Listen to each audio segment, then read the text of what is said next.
Today, we visited the New Orleans School of Cooking.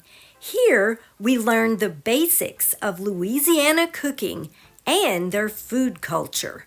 And we also got to eat gumbo, chicken etouffee, bananas Foster, and pralines. They call them pralines.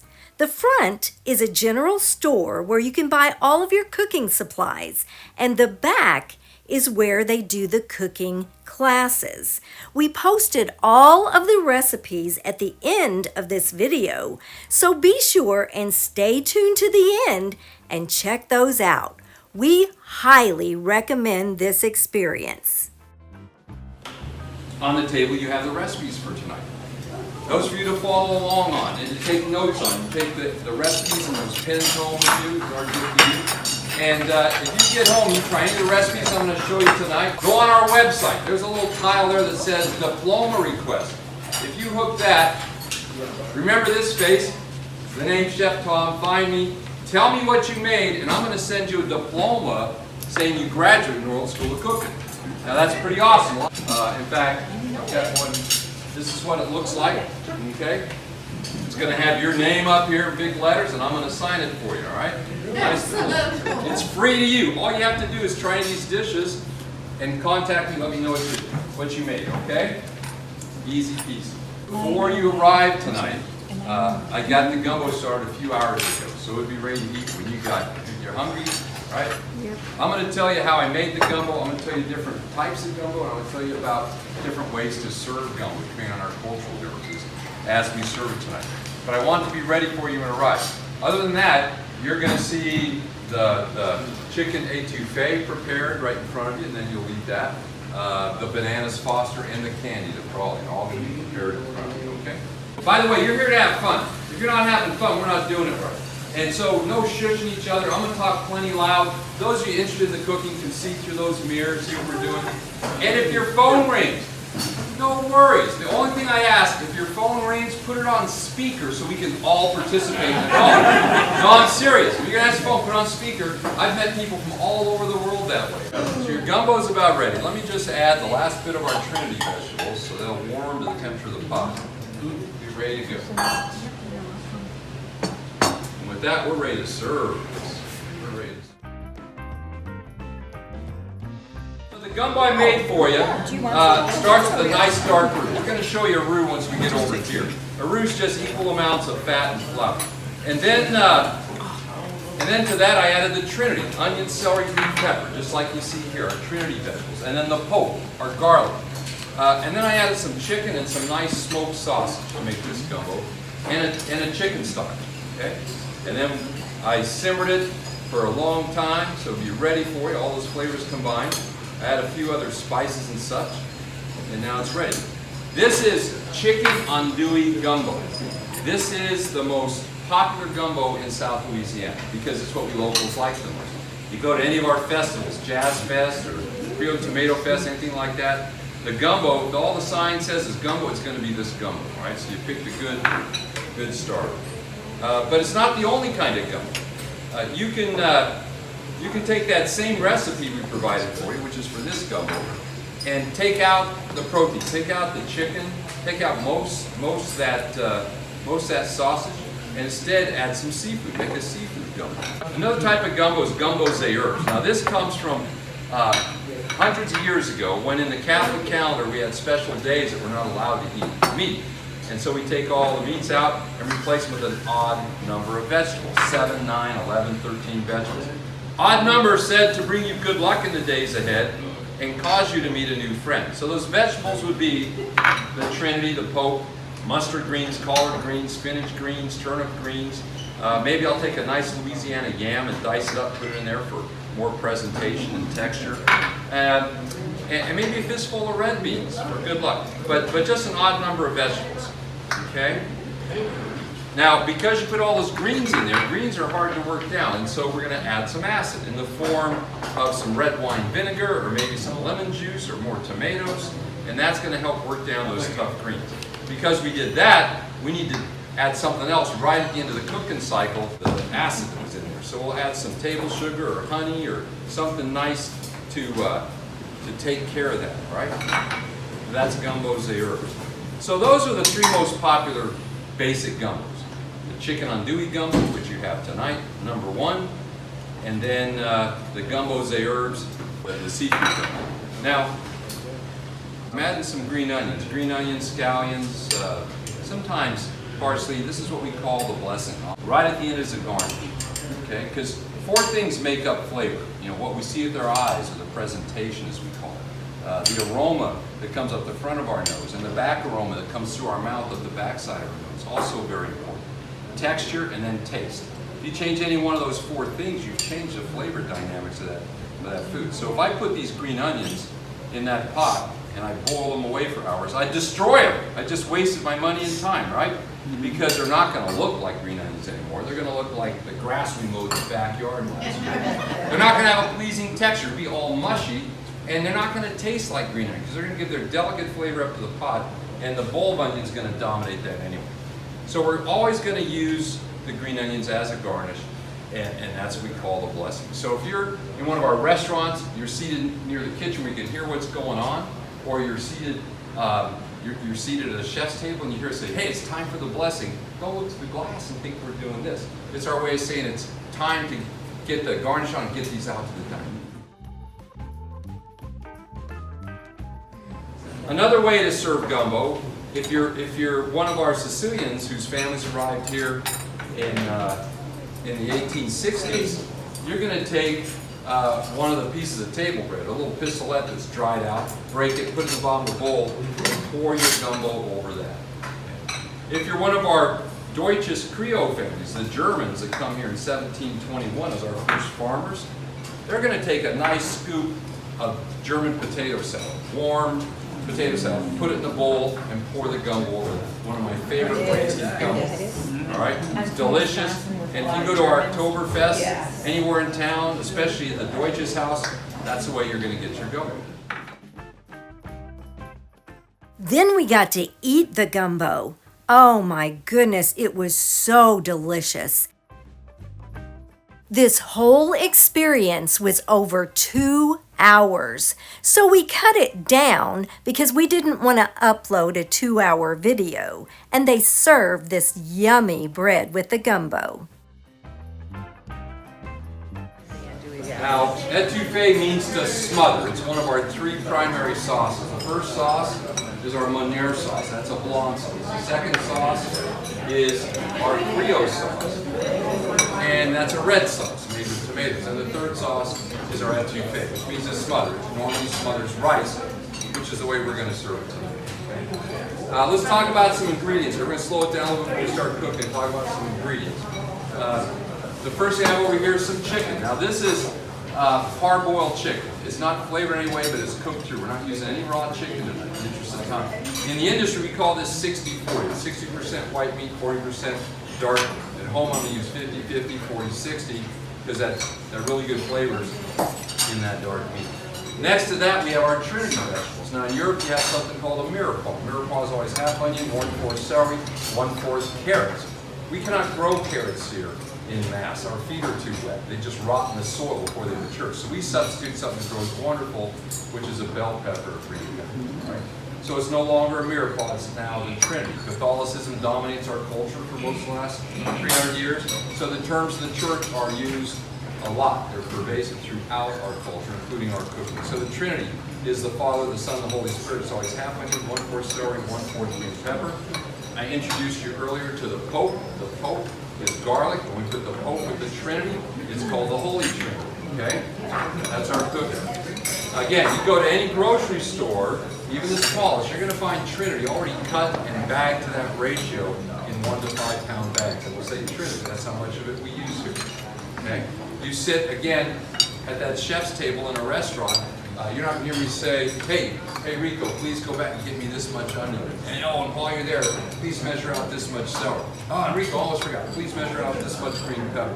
No, I'm going to call for Trinity, Pope, Holy Trinity. Everybody in the industry knows exactly what that is. Okay?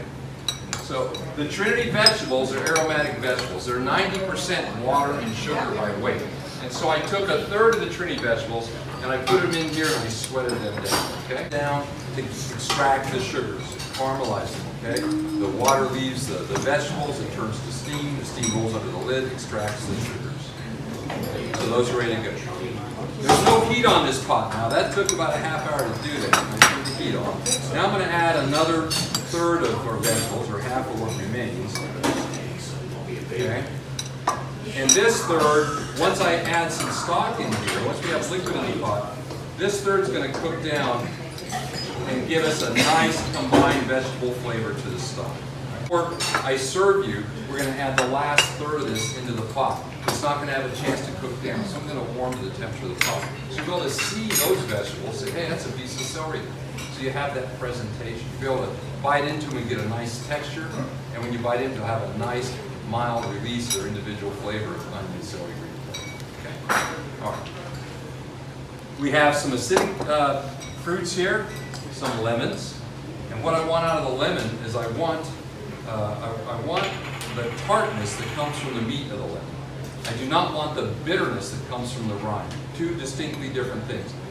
The tartness we can work with by adding sweetener, just like lemonade. The bitterness, there's no working with. And if these are in there too long, they're going to give a kind of a tinny afterbite to that dish. And so they could be in there about a half hour, 45 minutes. After that, we'll have to pull them out. If we made enough at home for leftovers, before I put this in the cooler, I'm going to dig in there and pull out all those rinds and throw them in the trash. Otherwise, the next day, the whole dish is going to have kind of a tinny afterbite. Diced tomatoes. Now, we're not making a red sauce, we're making a brown sauce. But I saw these when I was setting up. They look nice, they're not flavored anyway. They're just straight diced tomatoes. They're going to give us some more presentation. They're going to give us more texture. They're going to give us more nutrition. And also, it helps me make the point to you that these recipes, which were written many, many generations ago, before we had coolers in every house. This is not a Coke one. No, I keep pointing. That's refrigeration. So before we had refrigeration, before we had stores in every corner, and so these recipes, when they were written for the perfect day. And they knew, the people that wrote the recipes knew you wouldn't have that perfect day very often. All right, so that's all our ingredients. The first thing we're going to do here, or next thing we're going to do, is we're going to make a roux. Okay? R-O-U-X. You've all made roux. Roux, R-O-U-X, is just a fancy name for the beginnings of a gravy. Right? It's equal amounts of fat and flour. In this case, it's butter and the flour here. We have to make a roux for three reasons. Number one, if I just take this flour and I put it in our pot, it's just going to be pasty old flour in the pot. Because flour has an enzyme in it that prevents it from thickening. By heating the flour up in this hot fat, it neutralizes that enzyme. Now the flours are thick. That's why during the holidays, when you want to make gravy out of those turkey drippings, most people are using cornstarch because it doesn't have that property. You could use flour, you just have to work it hotter and a little longer. Flour in. If you look in a cookbook, how to make a roux, this Etouffee dark roux, it's going to tell you to use low heat. It's going to take you about an hour. We don't have that kind of time. The gumbo roux can tell you to take an hour and a half or so. I have friends that take an hour and a half, hour and 40 minutes to make their gumbo roux. I don't. I made your gumbo roux in about, I guess it's about 25 minutes or so. This roux is not going to take us that long. And here's the trick. First of all, I use high heat. Now these are induction stoves. They're twice as fast as straight electric. They're faster than gas. They're wonderful, very accurate, wonderful stoves. So the heat I'm using here would be like atomic high on your home stove, okay? Second is I use a thick bottom pan. How many people saw the old cast iron pans? Beautiful. Nothing's ever been made better than that. Okay, so I have a thick bottom pan here. And the reason we want a thick bottom pan, when this roux gets cooking, I'll be moving that roux around in this pan, and it's going to expose the bottom of the pan. You're going to have bald spots in it. And a pan with a beveled edge, so we can get our tool in there. If you have a 90-degree edge, you're not going to get your tool all there, and it's going to burn there. Lastly, third thing is use a nice roux spoon or a nice wooden spatula, something one. Don't be doing this using a regular spoon because you're only going to clear this much or that much, all right? And when you take this to the sink to wash your dishes, it's going to look like a checkerboard pattern where you scraped it this way, you scraped it that way, but you missed it and you left ridges that build up and scorch and burn. All right, so with those three things, thick bottom pan with a beveled edge, high heat, and this roux spoon, we can get away at higher heat.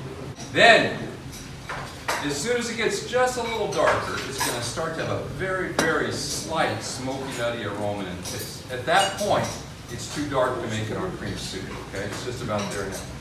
But that's what I call a dirty blonde roux. The dirty blonde roux is what we're going to use to make our first sauce, the Meunier sauce or blonde sauce. Because I want a very slight smoky, nutty aroma. We have the color of peanut butter. We call it a peanut butter roux. And at that point, that's what we're going to use to make our second sauce, the red sauce, the Creole sauce. Because if the roux gets much darker than a peanut butter color, it's going to blunt the bright red color of the tomatoes and make them brown. We don't want that. But it'll have a nice, gentle, smoky, nutty aroma and taste, and it's going to have a good thickening ability. All right? But it's not going to be so dark as to blunt the red color of the tomatoes.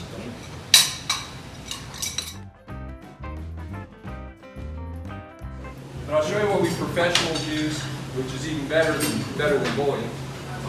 And we don't sell this stuff. I just like telling you things that'll bring your cooking closer to a 5-star restaurant. This is Miners. Okay, that's a brand. Miners makes chicken-based, beef-based, veal-based, shrimp-based, seafood-based. They make vegetable-based. They make ham, pork, and bacon-based. Don't ask me the difference between those three. And many, many others. And they make it all again in low sodium. Every restaurant kitchen in North America is pretty much going to have Miners, all right? You can get this on your shelf. At the grocery store, think of it like a can of soup. It has a shelf life of uranium.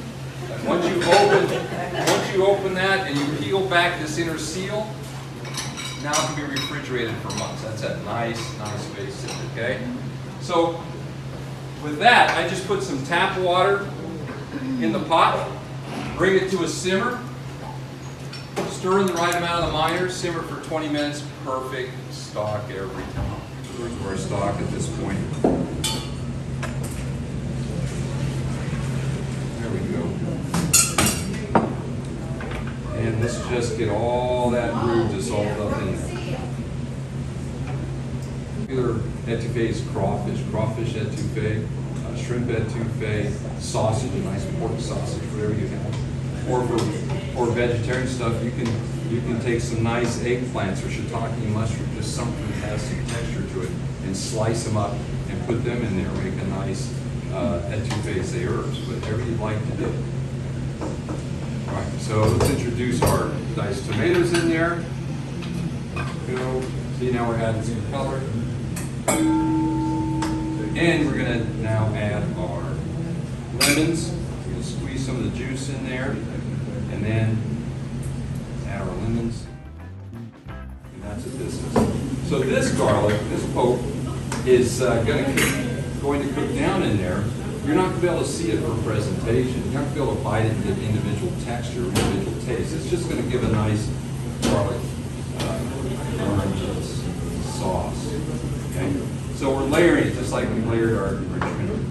There was some sweet Spanish paprika. You know, there's hot paprika. There's smoked paprika used in a lot of Southwest dishes. This is sweet or regular paprika. This one has 18 things. This is not a hot spice at all. And so we don't just put a little bit of this in, we dust it, right? So I'm going to put not enough in, but just as much as we need right there. Yeah. So don't fall out of their chair.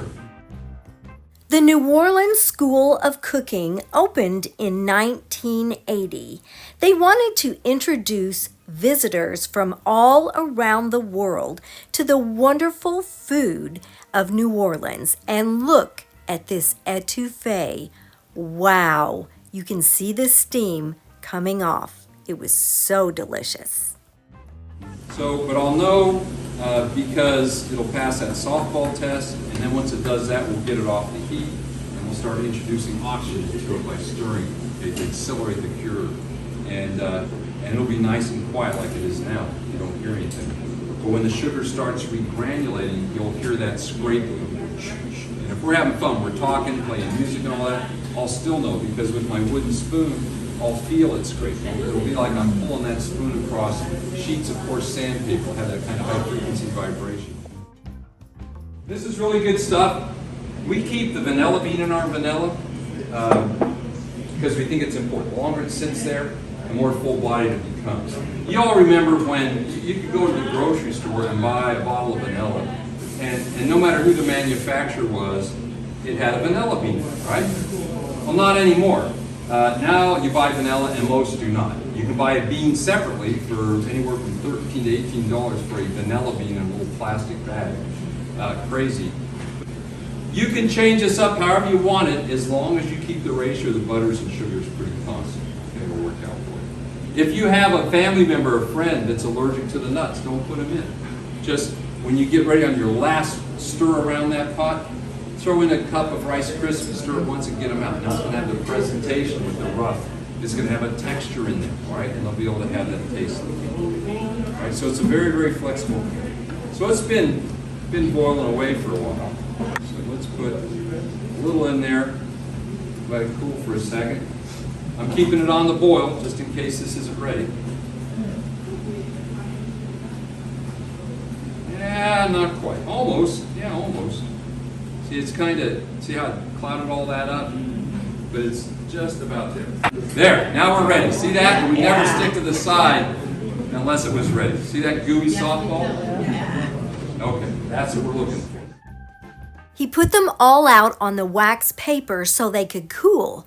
Then, as the class was over, we all went by and picked one up and ate it. Oh, they were so good.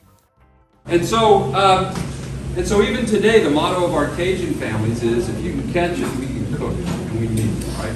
These dishes we made tonight are coming from that culture. Now, the first people here, of course, are the natives, the Cherokee and the Choctaw, the Natchez, the Homas, and many other tribes. They knew how to hunt and fish and gather here. They showed that to the Europeans and Africans. So what I have here is a little bit of butter, okay? Yeah, it's about a pound of butter. But look, there's over 30 of you in here. That's not much. Some bananas, a little bit of brown sugar, a couple pounds, voodoo dust, which is cinnamon, some banana liqueur, and rum. You know, that's the drink of the tropics. It's made from sugar cane, which is what we do. Bananas Foster starts with the idea with Ella Brennan and Owen Brennan, the matriarch and patriarch of the Brennan's family. When he was a boy growing up here, he and his buddies would hang out on the docks there and play. That was not set up for tourism. Those were all working docks. In fact, up in those days, 85% of all the fruit coming into the center of the country was coming through the port of New Orleans up from Central America. The United Fruit Company, the largest fruit exporting company growing in the world, had its international headquarters walking distance from here, right over here. Okay? And so when all this stuff's being offloaded on these docks, if a banana fell on the ground out of the cargo net or off the pallet, they're not going to waste their back muscles in the middle of a 10-hour, 12-hour workday to pick that up. It just stayed there. When the docks got too messy, they swabbed it into the river and down the river would go. So Owen Brennan and his buddies would play up there and grab stuff until the stevedores chased them off. And he was growing up, thought that was a terrible waste of otherwise good fruit.